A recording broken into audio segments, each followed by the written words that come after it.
അലു Dominic എന്ന ചിത്രത്തിൻ്റെ 11-ാം ദിവസത്തെ കേരള ബോക്സ് ഓഫീസ് കളക്ഷൻ റിപ്പോർട്ടാണ് ഇന്നൊരു വീഡിയോ ഭാഗത്ത് ഉൾപ്പെടുത്തിയിരിക്കുന്നത്.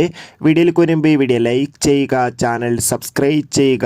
ഈ വരുന്ന ജനുവരി മാസം OTT റിലീസ് ചെയ്ത ചിത്രങ്ങളും ഇനി അങ്ങോട്ട് ഫെബ്രുവരി മാസം OTT റിലീസ് ചെയ്യാൻ പോകുന്ന ചിത്രങ്ങളുടെ വീഡിയോ നമ്മുടെ ചാനൽ ഭാഗം പരിശോധിച്ചാൽ നിങ്ങൾക്ക് കാണാൻ വേണ്ടി സാധിക്കുന്നതായിരിക്കും. മമ്മൂട്ടി, ഗോകുൽ സുരേഷ് എന്നൊക്കെ പ്രധാന കഥാപാത്രങ്ങളായ ചിത്രമായിരുന്നു Dominic and the ladies purse. ചിത്രത്തിന് ഒരു ആവറേജ് അഭിപ്രായം തന്നെയാണ് ഇപ്പോഴും പുറത്തുവന്നുകൊണ്ടിരിക്കുന്നത്.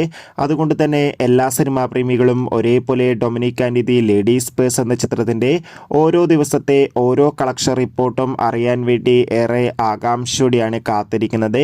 ഫൈനലി ചിത്രത്തിൻ്റെ 11-ാം ദിവസത്തെ, അതായത് ഇന്നത്തെ ഞായറാഴ്ച ദിവസത്തെ കളക്ഷൻ അപ്ഡേഷൻ പുറത്തുവന്നിരിക്കുകയാണ്. എന്ന് അത്യാവശ്യം ഒരു ആവറേജ് ബിലോ ആവറേജ് ബുക്കിംഗ് നടക്കുന്നത് കൊണ്ട് തന്നെ ചിത്രത്തിൽ നിന്ന് 30 ലക്ഷത്തിന് വരെ കേരളത്തിൽ നിന്ന് കളക്ഷൻ നേടിയെടുക്കാൻ വേണ്ടി സാധിക്കുമെന്നൊക്കെ ട്രാക്കിംഗ് റിപ്പോർട്ടുകൾ സൂചിപ്പിക്കുകയാണ്. കാത്തിരിക്കാം.